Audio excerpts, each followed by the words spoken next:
Hi kids, welcome back to my garden. So this is probably going to be the last episode of this year for my garden. We've had a beautiful week. It's just like picture perfect fall weather with temps in the high 60s, 70s, and cool nights in the 50s.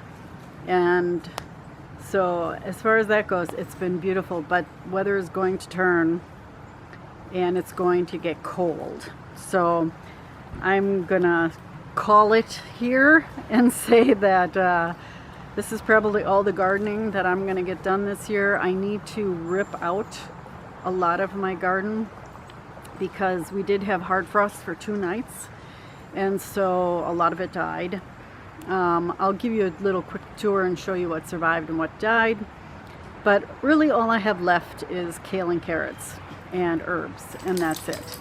And once we get down into the 20s, the herbs will probably go too. So we're gonna call it for this year, which is bittersweet. So yeah, let me give you a tour and show you what's been going on.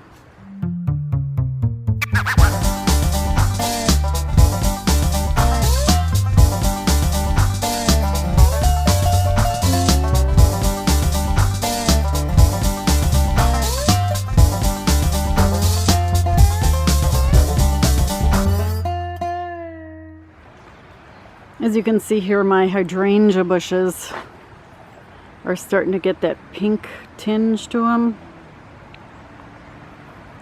This was not a good year for these bushes because of the drought. Normally I get big, huge blooms on them, and this year they were pretty scarce. So it had a pretty hard year. Here's a better. These will all turn pink like this, and then they'll turn brown. I leave them on. I leave the blooms on because I think they're very pretty in the wintertime. So the hard freeze took care of the tomato plants. Got a couple tomatoes on here, but they probably froze. And it also took care of all my morning glories. This is my project today, tearing all this out. The marigolds did pretty well. Squash is done.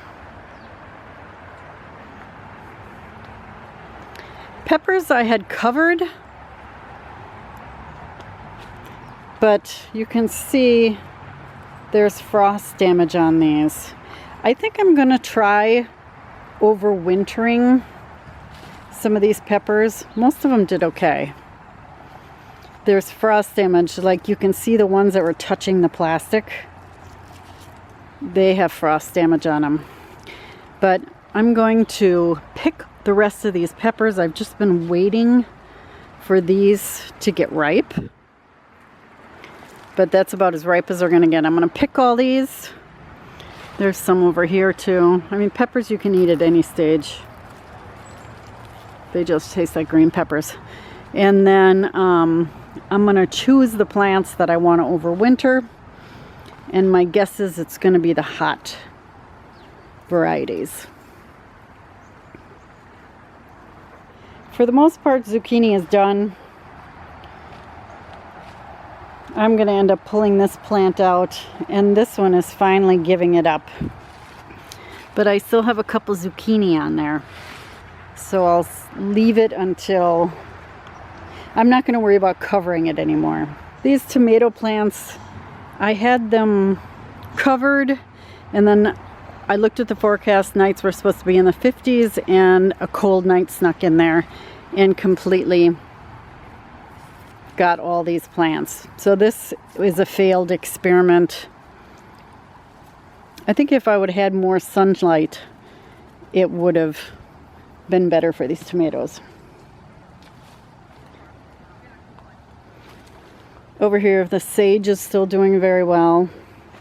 Parsley did very well even with the frost. Next to the sage is tarragon. That did very well. Nasturtiums did not survive the frost, but the calendula did. Look at that beautiful flower. This one too. So they're, you know, light frost tolerant. If you're looking for a flower that can tolerate a frost, that's the one. Oh, my zinnias are brown. They're actually quite pretty. What a pretty autumn color.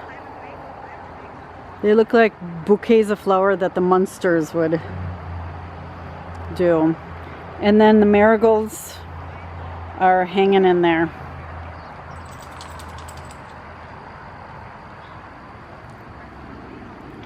This bed here is all herbs, parsley, oregano, and thyme all did very well. The basils are gone.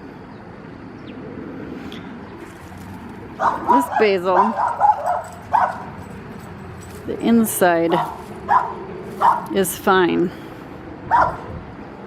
So yeah, the parsleys thrive in that cool weather.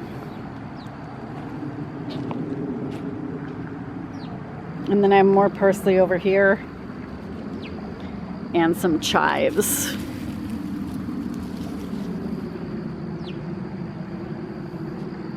The elk campaign needs to come down. That's another project I have to do. I'll get to it as I work my way over here. And the yarrow is all doing very well. So this, for those of you who don't know, is stinging nettle. Now, I'm not growing it. It just grows naturally in my garden. Don't touch it, because it'll make your hands feel miserable for quite a while. A lot of people grow this. They will dry it. It's a huge antioxidant. And I don't. I'll end up pulling it out. If you touch it, make sure you've got gloves on, leather gloves. But that's what stinging nettle looks like. As expected, the kale did very well through the frost. It actually gets sweeter once the temps start dropping. So I pick a little bit of this every week. Chop it up, put it in salads. It's just really good. And really good for you. Adds a lot of flavor. One of my favorite ways of eating kale is to cook some carrots in olive oil and garlic and then throw the kale in, and it's just really good as a side dish.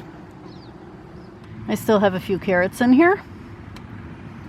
These have done very well for me, and those can stay in the ground. I like to get them out before the ground freezes, but they can stay in the ground for a while. I've got one or two morning glories that have survived. It's a miracle because the plant is pretty much dead. So in my little raised bed here, I planted this whole bed full of lettuce and only these 2 seeds grew. But they are looking pretty good and they are ready to harvest.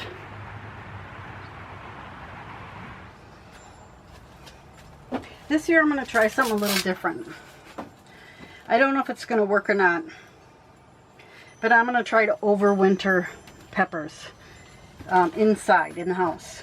Now, peppers are a perennial actually, but they're not in my zone. Not much is a perennial in my zone, but so what I want to do is trim off all this stuff on the bottom. You have to be brutal and cut everything way back. So can you see this V right here? I want to go to the next node. So there, can you see that?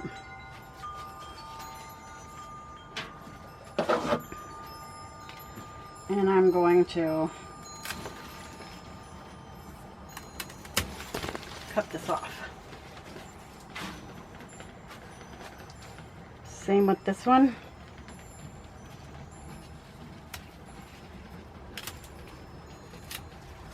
So it's brutal, but it'll help them survive. Now, if you have a good sunny window where you can put these pots, I would put them in a sunny window.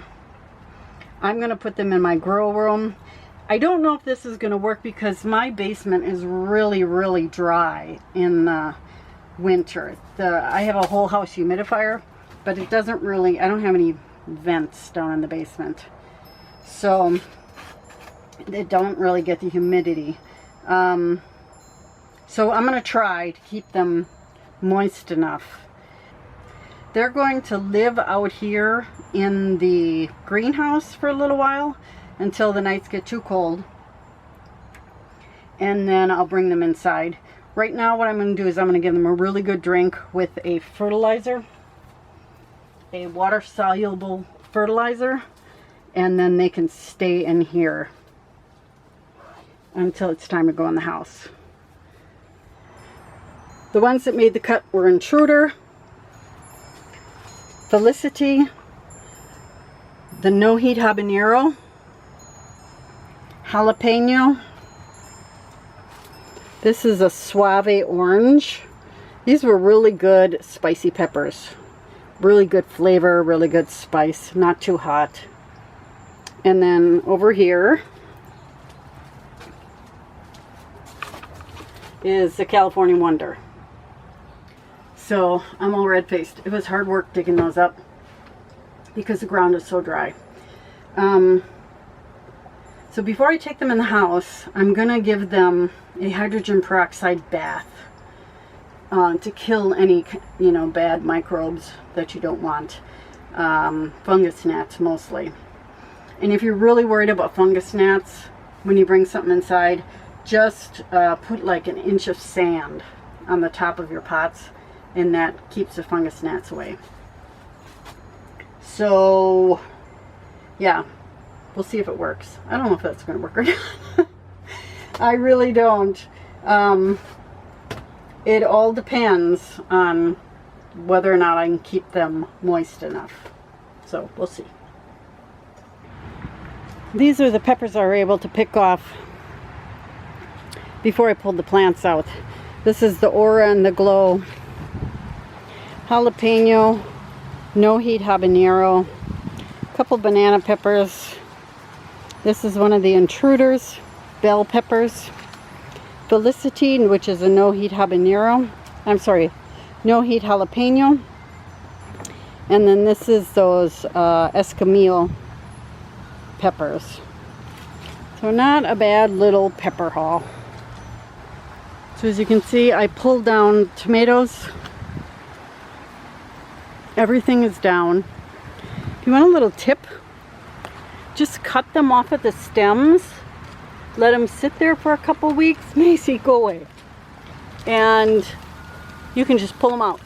You don't have to yank them out because the roots will dissolve. And then you can just, it's like you just break off the stem. So that's what I did with those. I left the morning glories because there are still some in here that are alive. And I'll leave this. This is really going to take a while to get off of this trellis.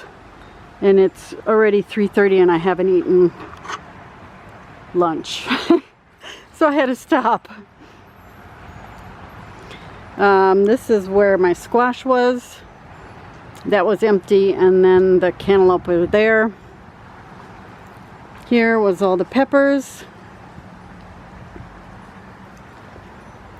And then I took out, these zucchini were dead. Zucchini and tomatoes. You can also see that I swept the garden. I like to sweep up as much dirt as I can because then the dogs don't track it in the house. So that's nice to be able to just kind of tidy it up.